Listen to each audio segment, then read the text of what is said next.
সম্প্রতি সময়ে ওমানে একটি ন্যাক্কারজনক ঘটনা ঘটে গেল প্রবাসীদের ভিতরে। জি হ্যাঁ বন্ধুরা, ওমানের ইজকি এলাকায় একটি বেসরকারি প্রতিষ্ঠানে কর্মরত কিছু প্রবাসী শ্রমিকরা যারা নিজেদের মধ্যে অস্থিরতা এবং বিশৃঙ্খলা তৈরি করে, এতে করে তারা কিছু শ্রমিক একত্র হয়ে সেই কোম্পানির বিল্ডিংয়ে বিভিন্ন জায়গাতে ভাঙচুর চালায় এবং কিছু আবাসিক ভবন ও গাড়ির ক্ষতি করে এবং অন্য শ্রমিকদের কাজে যেতে বাধা দেয়। এক কথায় বলতে গেলে বিভিন্ন কোম্পানিতে অনেক সময় আমরা দেখি অনেক সময় স্ট্রাইক করে, ধর্মঘট করে, বেতনের কারণে, বিভিন্ন ধরনের কারণে হতে পারে।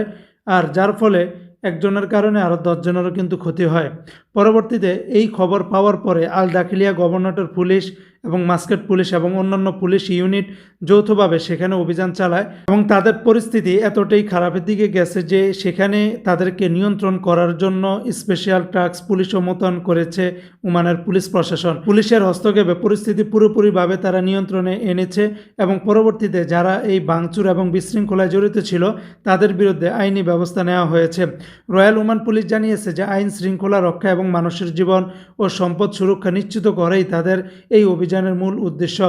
এতে করে আপনারা যারা অনেক সময় আমাদের অনেক প্রবাসী ভাইরা বিভিন্ন কোম্পানিতে স্ট্রাইক করেন, ধর্মঘট করেন, ডিউটি বন্ধ করে দেন এবং কোম্পানির ক্ষতি সাধন করেন, আপনারা প্লিজ এগুলো থেকে বিরত থাকবেন। কেননা ওমানের আইন খুবই কড়া। আপনি যদি এগুলোর বিরুদ্ধে কোনো কিছু করেন, আপনাকে আজীবনের জন্য কালো তালিকাভুক্ত করে দেশে পাঠিয়ে দিবে। তবে আপনাদের কোনো সমস্যা থাকলে সেটা ওমানের শ্রম মন্ত্রণালয় আছে, ওমানের লেবার মিনিস্ট্রি আছে, সেখানে গিয়ে আপনারা অভিযোগ করবেন তথ্য প্রমাণ সহকারে। আশা করি এর একটা সুফল পাবেন।